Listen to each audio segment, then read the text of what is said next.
Good morning, good afternoon. Welcome to another episode of Weekly Spark. I'm actually filming this as I'm filming the video that you saw last week. So there are going to be some similarities that you may notice between the two if you did tune in last week. As always, our theme for the month is swans, and there'll be previous videos that have different swan-inspired spreads, but also one with some folklore and mythology about the swan. And this one specifically, I wanted to use The Wild Swans at Coole by William Butler Yeats. It made me pull up this swan image. Often I see the two of them together. I think they've been paired quite a bit. This image is by Walter Crane, and I absolutely love it. So you'll find this on the Pinterest board if you want to get more information about this. But I'm going to use the poem as is and just put this printout in. I left my borders large enough that I can overlap things on top of it. I have this extra swan that could be an image transfer over something, but I'm not sure if that's going to be necessary. Whereas last week with the Sarasvati video, I was focusing a lot on pattern, and I was stenciling over top of patterns and really layering things in. there are going to be some patterns used, but I'm really going to focus on color with this one.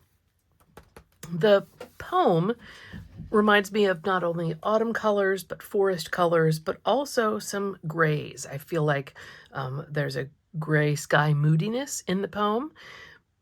This has these dark kind of tealy greens and some lighter olives. And so I'm kind of doing a mashup of those things. The colors I'm feeling from the poem and some of the things in the existing imagery that I'm going to use. So having gone through my stash, I mean, that couldn't be more perfect. It's almost too perfect.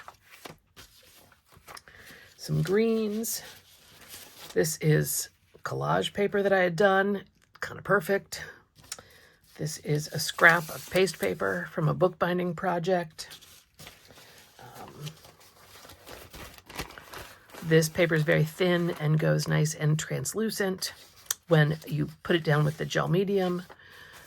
A little more neutral, some gray that ties in with that neutral, some text because that felt appropriate since a poem is the inspiration. Two different kinds of gray. This is really heavy paper. I'm not sure it might be paper tex. I'm not sure that's going to glue down well. Some neutrals and some tissue paper, which not only layers really well as transparency, but also can be added in a crinkled up fashion for some texture. So I'm not sure where this is going to take me.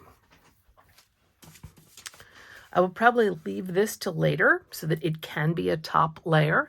You know, I like to layer things in and have things not be stuck on, but because I trimmed this close, I don't want things to really impede your viewing of the image.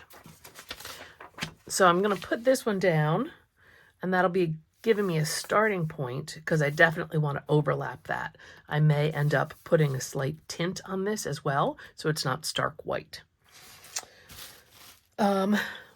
Yeah, so it's going to be a lot of straight up collage because I have such yummy papers in this palette.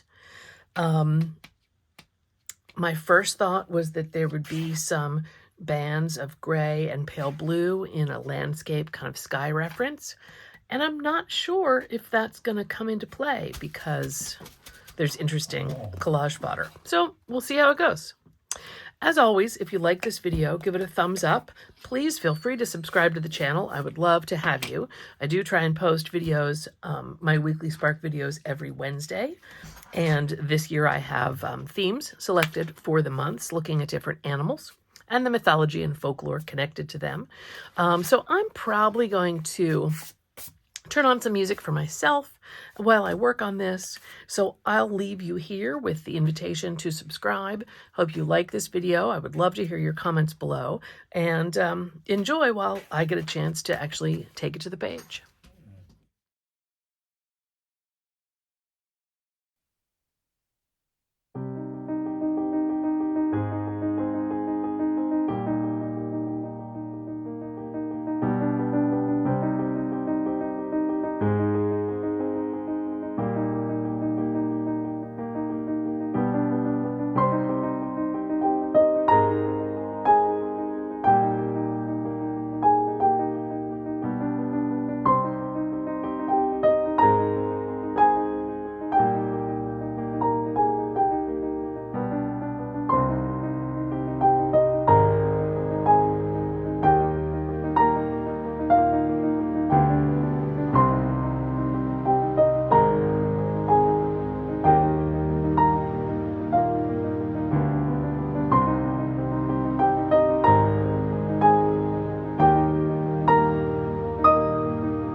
you.